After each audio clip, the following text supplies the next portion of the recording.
দেশের প্রতি যাদের টান আছে, মায়া আছে, মহব্বত আছে, যারা ন্যায় বিচার চায়, মানবাধিকার চায়, বিভিন্ন ধর্মের মতের মানুষকে নিয়ে একসঙ্গে সহাবস্থান করতে চায়, আমি মনে করি তারা অতি সত্বর ঐক্যবদ্ধ হয়ে যাবেন এই উগ্রবাদ, এই সাম্প্রদায়িকতা, এই ধর্মান্ধতার বিরুদ্ধে। এটা একটা লড়াই, এটা একটা জেহাদ। ধর্মের যে জেহাদের কথা বলা হচ্ছে, আমি মনে করি এটা জেহাদ, এবং এখন সময় হয়েছে ঐক্যবদ্ধ হওয়ার। আমি আশা করি ঐক্যবদ্ধ আন্দোলন হয়ে যাবে অতি অচিরেই।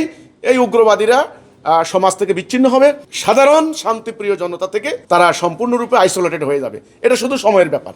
আজকে যারা ঐক্যবদ্ধ মানে এখানে গোলটেবিল বৈঠকে হাজির হয়েছেন, তো আমি মনে করি তারা সবাই যে মনের কথা বলেছেন যে তারা আক্রান্ত, আমি মনে করি তারা যদি সত্যিকার অর্থে ঐক্যবদ্ধ থাকতে পারেন এবং এটা আদর্শ নিয়ে সামনে যেতে পারেন, তাহলে এটা কোনো কঠিন ব্যাপার না। এটা ঐক্যবদ্ধ হবেনি। আমি মনে করি ঐক্যবদ্ধ হওয়া এখন সময়ের দরকার, সময়ের দাবি। ঐক্যবদ্ধ না হওয়ার কিছু নাই, এবং এটা ইজি, এটা কোনো কঠিন ব্যাপার না। কারণ অন্যায়ের বিরুদ্ধে ঐক্যবদ্ধ আন্দোলন এটা তো একটা মানবিক চাহিদা, এটা একটা সামাজিক কর্তব্য, নাগরিক অধিকার। এটা প্রত্যেকেরই করা উচিত।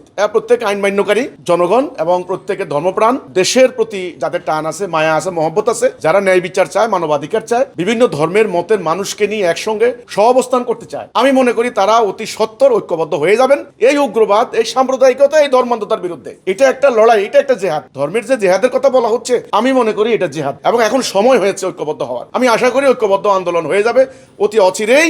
এই উগ্রবাদীরা সমাজ থেকে বিচ্ছিন্ন হবে, সাধারণ শান্তিপ্রিয় জনতা থেকে তারা সম্পূর্ণরূপে আইসোলেটেড হয়ে যাবে। এটা শুধু সময়ের ব্যাপার।